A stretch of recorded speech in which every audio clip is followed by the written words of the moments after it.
il y a eu un type qui est venu avec complexe et infériorité à instaurer une dictature dans la UDPS. On a Jean-Marc Kabound. Jean-Marc Kabound. Et qu'on instaura qui dictature et ça l'a dit que ayaki même qu'on change les fondamentaux à UDPS et la pyramide renversée, c'est-à-dire basée à la licolo bakonziba za anase. À cause que a régné à ça la planification na ya Robima Dauphin, il y a président.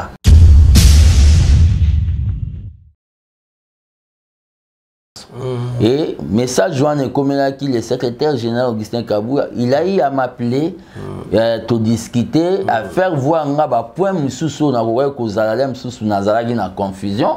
Nous avons discuté et il y a eu levé embargo, il y a konyatananga na permanence, c'est pour cela bon mona inga na babengi matinée politique.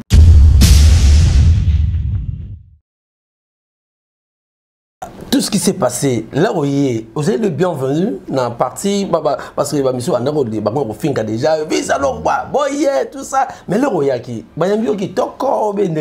d'abord l'air naïe banini mutufa ya o na rotala ndenga ya mbelinga eza Augustin Kabouya, c'est-à-dire ayamba nga eza ke amoni compagnon naïe amona mwakala azala inesengo pona batu misusu bon je m'en fous batu misusu pona bango non ça c'est la base non batu misusu il y a des extrémistes il y a d'autres extrémistes pona bango avec fils mukoko azala te na scène.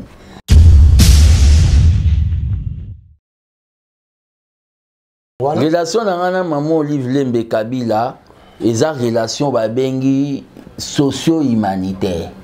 C'est-à-dire socio-humanitaire et qu'on-continuer d'abord pour nos soins kuna et qu'on continue pour à la qui ça inga ozo continuer si le que nos soins naza na prise en charge à l'obay que ya za mutu ya action inachevée, c'est-à-dire et c'est mon aïe comme ekozala amona ngana telemi ozo comprendre créer moi un que régime ça bon penser que le finga mobali na ye humanité non maman non laissez ces histoires toujours qui ne depuis na bukani là-bas et pas maman Olive makambu o ya biso ya politique na président honoraire Kabila et tali mamba santé te na humanitaire.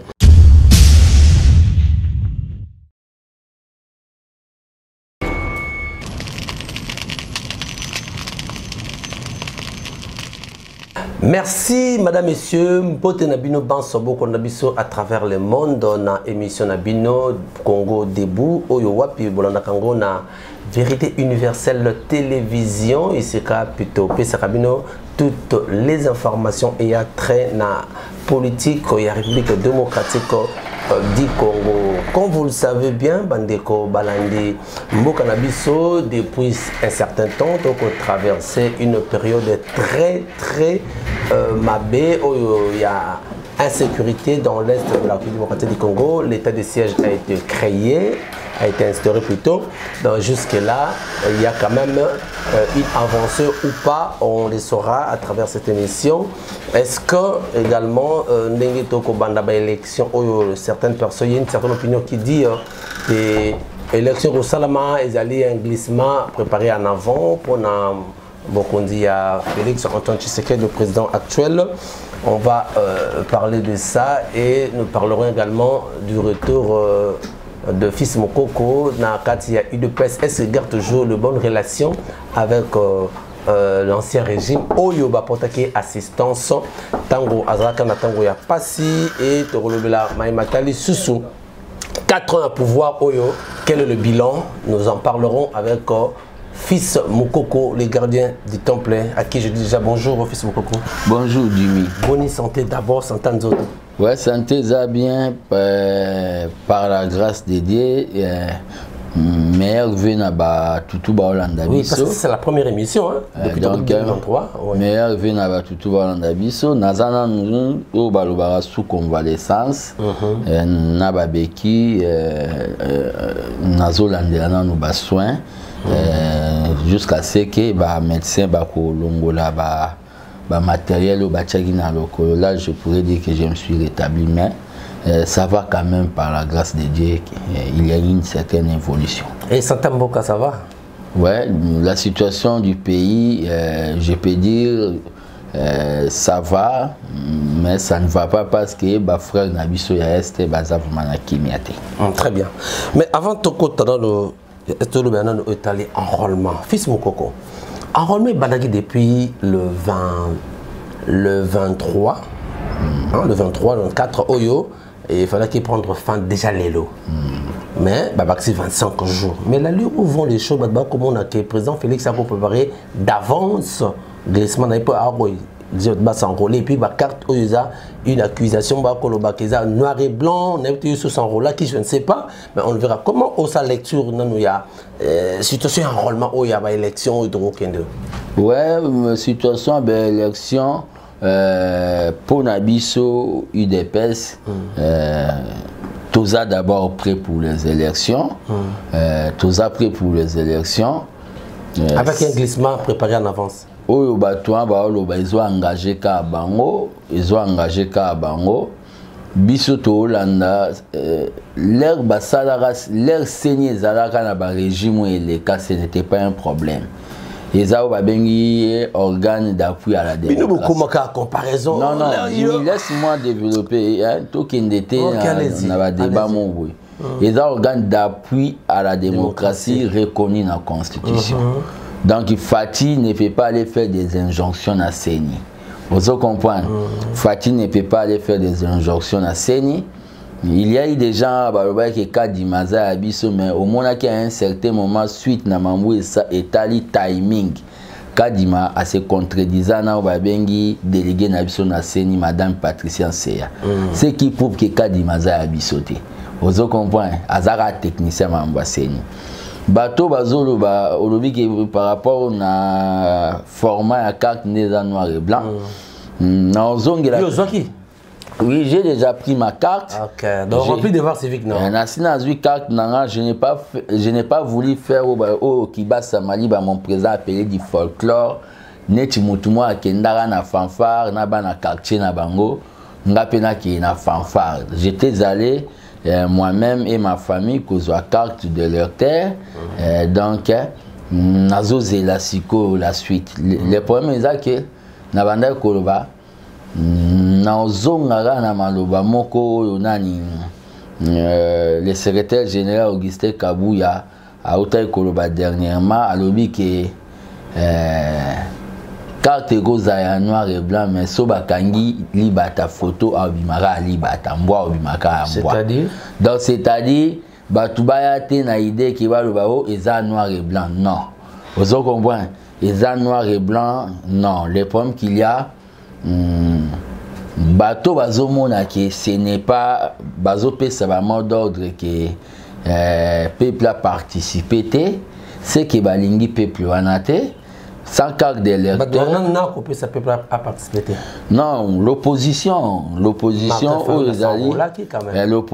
n'est pas perdue, bazo pesa mot d'ordre. Biso peuple a s'enrôlé un balingi peuple wana. Bako handicapé na mambo etali neti ba transfert kozwa mbongo par exemple ya bandeko na bango ya ba banque. Deuxièmement bango dia ba na mbongo na bango na ba compte na bango na ba passeport na ba diplomatique bazwa na ba régime na bango.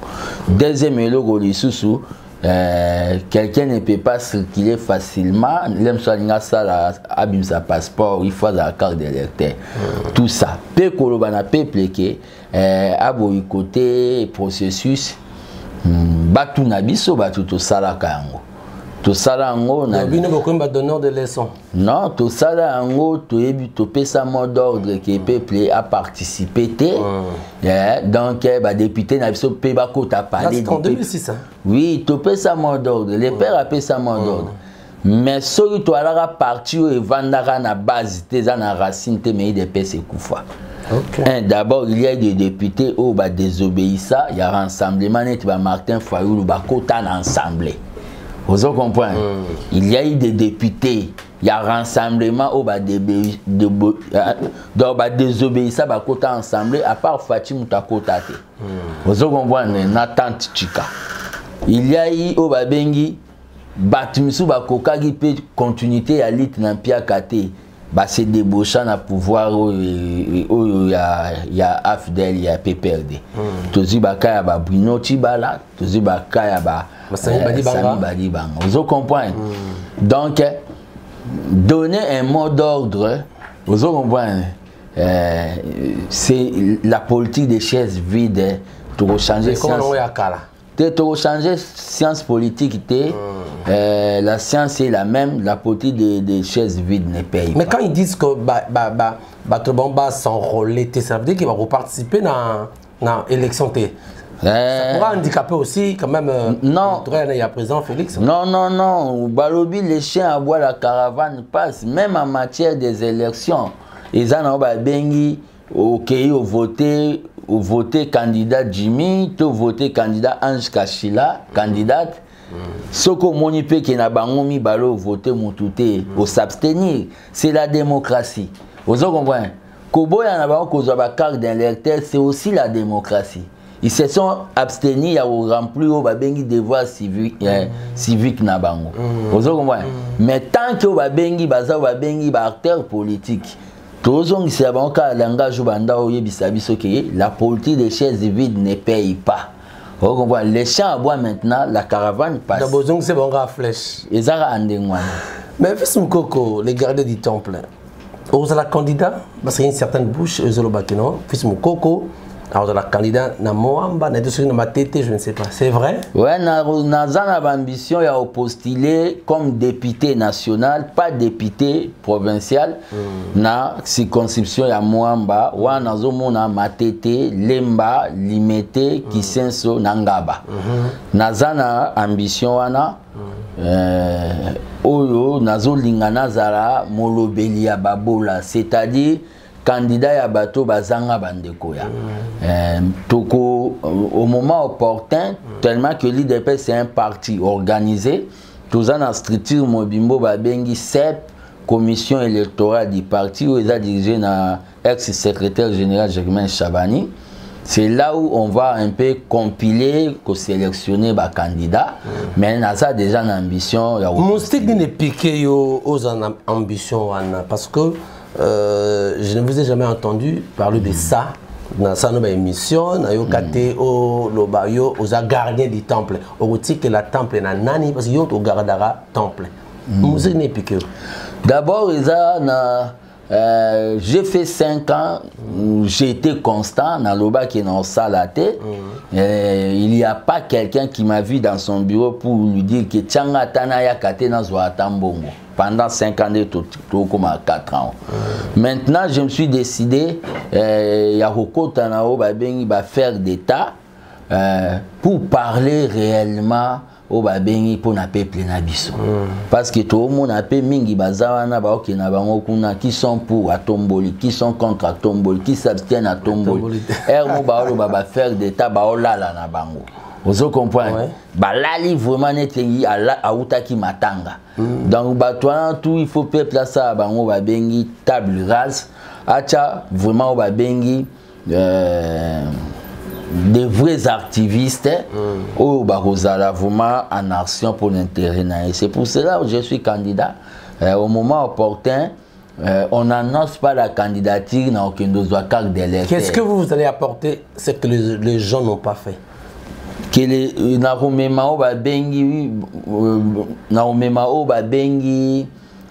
motivation, motivation et makasi. Na Rosalo babengi véritable l'œil du peuple. Dans le moment opportun, na groupe parlementaire ya IDPS ndeto obimisa ba stratégie. Très bien.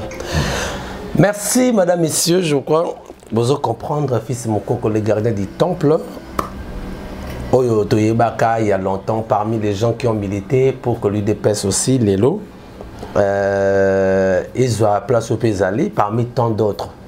Alors fils Moukoko, il y a un vent qui est circulé à l'époque.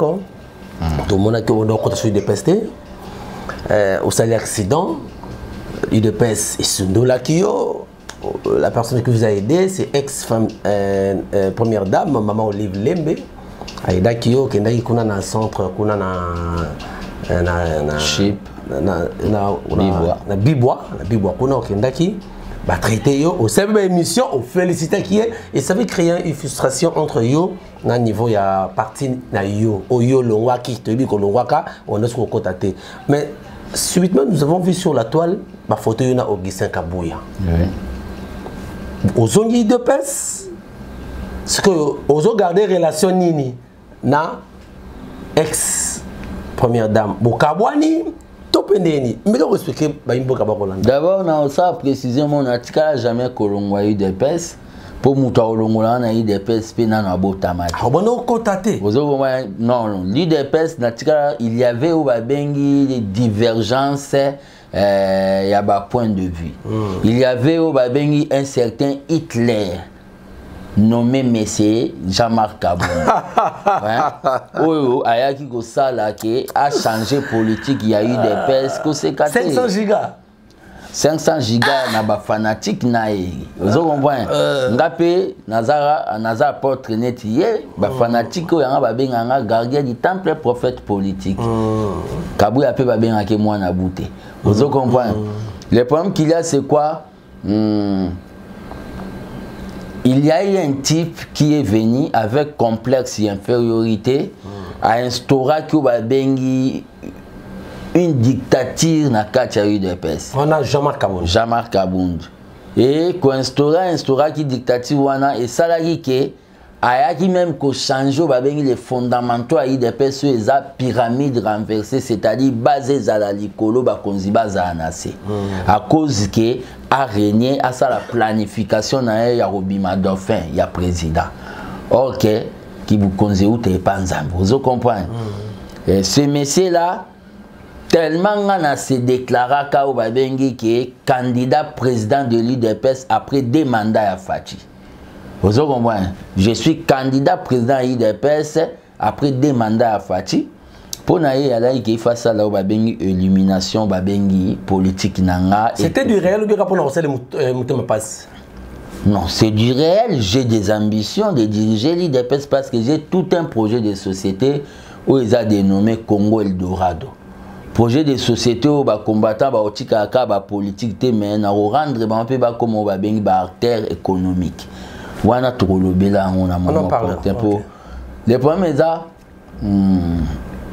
Situation tokota kinango et la situation ndenge Kabound abanda komemi la partie et Kabound est parti j'ai observé na nous gestion ya Kabouya pendant un temps bon après au babengi large étude et approfondie na tombaki na conclusion mais conclusion yango et ko tomber tout justement notre autorité morale malgré qu'il est président de la République mais il est notre autorité morale Fati aïe malgré ba conflit nyoso tozala kinango aïe a intronisé monsieur Augustin Kabouya comme secrétaire général non discutable. Alors aïe donc il est secrétaire général Mokonzi à parti. Et quand l'autorité morale a dit ça, l'UDPS c'est comme une armée, Fati c'est le chef d'état-major, moi je suis un soldat, je suis obligé d'obtempérer et d'accepter ordre, sinon on a comme à des Mais fils, lorsque vous lancez le missile, parce que là on a lancé le missile Isaka, Augustin Kabouya, n'a jamais Kabound, là on a ça, mais on a une étude approfondie sur Kabouya.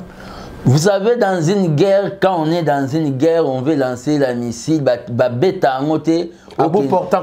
Non, c'était une guerre ouverte à bout portant. Là-bas, on tirait. Moi aussi, j'étais obligé de mitrailler. Maintenant, comme c'est la famille, le président a... c'est la famille. En famille, pas dans les médias. Le président avait donné ses mots d'ordre. Et moi, j'ai eu à faire le premier pas. Il y a lancé message, il y a paix dans les combattants. Et message Joanne Komelaki, le secrétaire général Augustin Kabouya, il a eu à m'appeler, tout discuter, à faire voir un point de confusion. Nous avons discuté Et il y a eu levé embargo, il y a konyatananga na permanence, c'est pour cela que mona inga na babengi matinée politique. Tout ce qui s'est passé, là vous avez le bienvenu dans la partie, parce que les missions ont fait déjà, tout ça, mais là vous avez d'abord l'air naïe banini mutufa ya o na rotala ndenga ya mbelinga eza Augustin Kabuya, c'est-à-dire ayamba nga eza ke amoni compagnon nae amona e mwakala azala inesengo pona batu misusu bon je m'en fous batu misusu pona bango non ça c'est la base non batu misusu il y a des extrémistes il y a d'autres extrémistes pona bango avec fils mukoko azala te na scène. Pour moi, des personnes dans l'épisode Jimmy, un exemple, mot terre à terre. Les années tu wenge. Fatia zan un micro, Augustin Kabuya zan un micro. Le reste, c'est pas remplaçant. Peter Kazadi zan un micro, fils Mkwa zan un micro. Si vous battez belé de bazana. N'attaque chant, fils Mkwa zan un micro. Nazan un micro, Anna. Attaque chant IDPS. Fatia za, Kabuya za, Nicolas Kazadaza. Fils Ngoko azana micro neti yo babinga ke gogan ya IDPS. Siko bato ebele pona bango ba discussion wana esala bango plaisir pour ba émerger. Les ba mona le malheur de fils Mukoko c'est le bonheur des autres. Et des autres. Les ba moninga ba otika o sepelate. Bato ebele ba moninga na Kabuya na CG Kabuya ba lala été na butana. Donc bazala na ba benga ka douleur. C'est-à-dire ba mona ke muto lokola ye. Dans biso ba baby.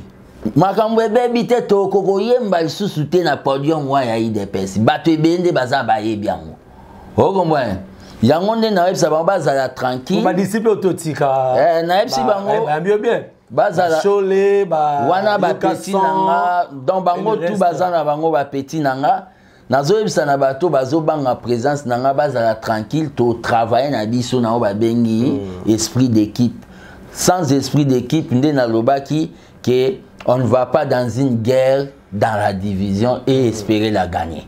Donc on doit être réunis pour toper ça. Objectif Nabiso et Zara toper sa partie deuxième mandat. Voilà, donc au hier rachi so moni que non na division et ça la bienté au moni musique étant que prophète politique. Au moins que non il faut toper sa deuxième mandat on a zonga ma belé. Le problème est que zonga na mission tisseré d'appeler ça biso. Tous doivent pouvoir tout conserver en moi. Par rapport à la question de la relation dans maman Olive. Deuxième phase relation dans maman Olive Lembe Kabila, et la relation bengi socio-humanitaire. C'est-à-dire socio-humanitaire et qu'on continue d'abord pour nous avoir soin kuna et qu'on continue pour à la qui ça inga ozo continuer de là que nous avons soin naza na prise en charge à l'obay que ya za mutu ya action inachevée, c'est-à-dire et c'est mon aïe comme ekozala amona na telemi ozo comprendre mais créer moi un que régime et ça bon on pense que le finger mobali na ye humanité non maman non laissez ces histoires toujours qui n'est depuis na bukani là-bas et pas maman Olive makambu o ya biso ya politique na président honoraire Kabila etali mambo santé te na humanitaire relation na ngana ye et qu'on continue pour à l'accent inga bonté j'étais dans le désespoir ozo comprendre nako retourner na monnaie de Saint-Jeté et qu'on continue pour les relations politiques te ozo comprendre donc c'est ce que on a couru bisana batu je suis de l'IDPS mais ma prise en charge ya santé eza nzambenda sali Lazare n'existe pas nzambenda sali que à travers maman Olive ils à travers maman Olive. Très bien. Voilà, merci beaucoup. Je crois Bazan d'ombre a suscité parce que les gens disaient que fils Mukoko a payé monnaie de singe et pas maman Olive. De base, garder la relation sociale na bango humanitaire. C'est une maman, c'est une maman. Ngana zana ngana ngenge ya ba maman, maman Denise aza maman nanga, maman Mida, lolu ba benga nga mwana yaya ba Soraya. Zo comprendre. Nazana ngenge maman Olive. Boni Masaro. Ouais, Massawa a pépéré, mais depuis libération, il a été même les pacificateurs. Même les pacificateurs n'a été. Le monde est comme ça. Donc, bon. Bah, tu peux pas grâce à lui. Toujours ça lui a été pas président de la République. Non. Les pacificateurs. Vous gardez toujours l'OT n'est pas présent, Félix. Là, où vont les choses. C'est un acteur politique. Jusque-là, il a assez prononcé. Ceux qui a retiré au Babengi. En tant que visionnaire, en tant que. Je ne vais pas polémiquer là-dessus. Laissons le temps au temps d'être ce que le père Abandé Koloba. Parce qu'on a vu, non, non, laissons le temps au temps. Très bien. Parce que moment où au Koloba, où il a voté, mais le beau monde a changé de position. Vous comprenez qu'on laisse le temps au temps, donc c'est ça. Très bien, d'abord, on compte la question polémique parce que Talaraka. Alors, l'arrestation, il y a Bisselele, ancien conseiller privé, il y a pour chef de l'État. C'est-à-dire quoi, d'abord? D'abord, ils ont bateau ngana bunda, bateau baïna ngai. C'est parmi les combats ngana loba qui est président il faut nettoyer le cabinet na wana bateau belé bazana. C'est wana ko lobango ouais. Na loba qui cabinet entourage à présent faut. Ba yebi pas même il m'a parti ba ya wenge ba fana na loba ngo baïna nga bango tout. Lelo siko ba bimi na poisse. Vous comprenez? Arrestation na mais singama tembeleze belé. Dans la présidence, on a à part il y a encore. Basé belé, ba okangama. Donc inde ba kangé wana les tout puissants. Bateau ba comme ça le régime na biso ya ba tout puissant. Donc cet homme était devenu les intouchables. Les intouchables, les affairistes. Yangonde nazolo bana batu misu ba yebake. Balanda ba chaîne étrangère honnête ba Voice Africa. Ils ont le Fatia comme Kanga mina yo achaki na président c'est ça pour soigner image pour la propagande. Non. Fatia promettait de ana batu ka ça déboulonnage. Il va déboulonner. Vaut mieux tard que jamais. Vous comprenez? Yo mo ba bisele le ana banini. Après avoir déboulonné. C'était un homme très influent. Vous comprenez? C'était un homme, ils se sont fait, na marque, oui, moutoumou, azo lakso kalinga, kawa linga régime, mais grand voleur. Vous comprenez? Bazo nuit yonase.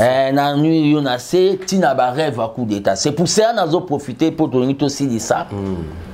Batuto bazo kanisa que Congo eza ba Burkina Faso ba Mali soki ba Guinée. Place yo muninga salaka muninga coup d'état, o ya sali coup d'état na 12 heures na poko alongwe ba olota. Nazole bisaba on ba olota o eza Congo eza continent. Pe pouvoir o eza pouvoir moto zwango après 37 ans pe pouvoir o eza na o ba bengi fondation ya makila ba martyr. Mouto a meka ko rêver ko sala coup d'état e ba kelem so ko sa ka 30 secondes. Marque to ko mobiliser peuple a okima. A kokima te to pour chasser ye descendance né oncle na bango, cousine na bango, onclelette na bango. Pe ko la mamba coup de cassation te. Et aux allo ba bengi wa tribunal au ma ba bengi révolutionnaire. Pour payer ça tout leçon qui m'a cambouana ba coup d'état. Nous avons évolué. Aujourd'hui, on doit jeter ba bengi ba flair na moto à comprendre qui attend qui signe du temps. Monsieur le président Honoré Kabila.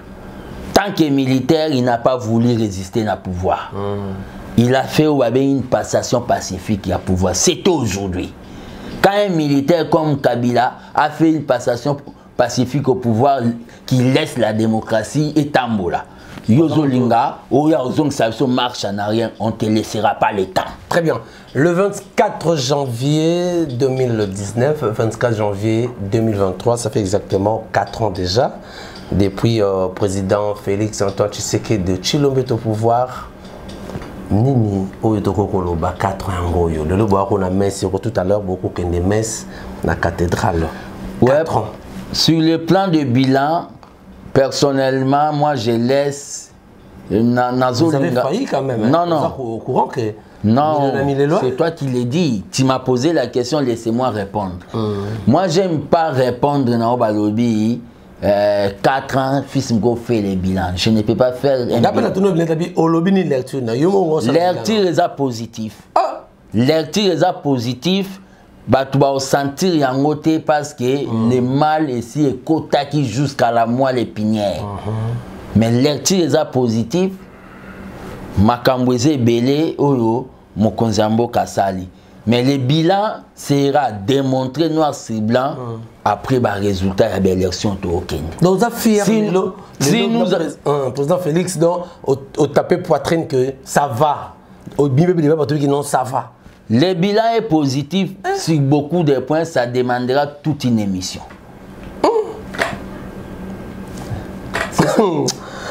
Donc, alors, mais le lot peut pas rouler là-dessus. Le lot peut de l'heure comme 23, hein. Il m'a dit, hein. C'est la positivité, bah, bango na babilo ko amiki. Il y a avion parce que au groupe c'est un exemple avion matin qui te reçoit une émission sur ça. Cela n'empêchera pas qu'on parle de quelques points. Donc le problème est dollar et mati, ce n'est pas la première fois que dollar et mata. Ah bon? Il y a eu dollar et mata so que ça na ba bengi masse monétaire, il y a monnaie locale, il est que belé. Vous comprenez? Il y a un des salariés, on a un problème, il y a production. Namboka poto za na ba bengi dollars suffisant, mais le ministre Nicolas Kazadi na la gouverneure à banque bazo bunda po ba e bandeni bako réajuster monnaie wana. Donc vous êtes fier vraiment dans le régime Nabino Oloza oui non? Je l'ai déjà dit, il n'y a pas au babeng une chose parfaite. Vous comprenez? Et loko ya bo 100 ou 500 et à la raté, il y a toujours eu des problèmes, mais je suis fier na o babengi régime oyo eza na o babengi volonté ya couper sa sourire na peuple. Ok, espérons, je crois qu'il y aura beaucoup à dire. Il y aura pour Kozongi de PES, Torolobela ka ebele. Alors, vous avez ABT Koufi? Non, ABT Zali, Koutounde Naza Obazo précédé na messe d'action de grâce il y a 4 ans, il y a pouvoir. Toujours travailler toujours dans l'équipe. Donc, je suis rentré dans Obabengi Temple pour soutenir Augustin Kabouya. Na volonté au Azanango qui ensemble toi arriver à opérer sa président de la République deuxième mandat. Ok, madame, messieurs, nous sommes arrivés à la fin de cet entretien. Les lettres qui te salara, mon qui m'a fait au Kabanabiso, mot de la fin, nous avons la Baimbo Kaba retenu par rapport à mon Sotolobeli au Italie Bartuatia Congo. Ouais, nous sommes dans le lobby, tout bas en espoir. Pas perdre espoir, vaut mieux la fin d'une chose que son commencement. Toujours atterri en 2023, tout l'année sur Namabo Kwanzambe, que les choses et les kanakimia. Pour nous tout bazan a besoin de contact pour bakota na ABT armée des bâtisseurs tisséguedistes et aux associations à Katia IDPS bako benganga na plus 243 85 0 84 65 55 ou bien babenginga na plus 243 999 46 50 11 wana bozwa Tshisekedi à Nouveau Testament fils Mukoko. Voilà, merci beaucoup, madame, messieurs. Nous sommes arrivés à la fin de cette émission entretien.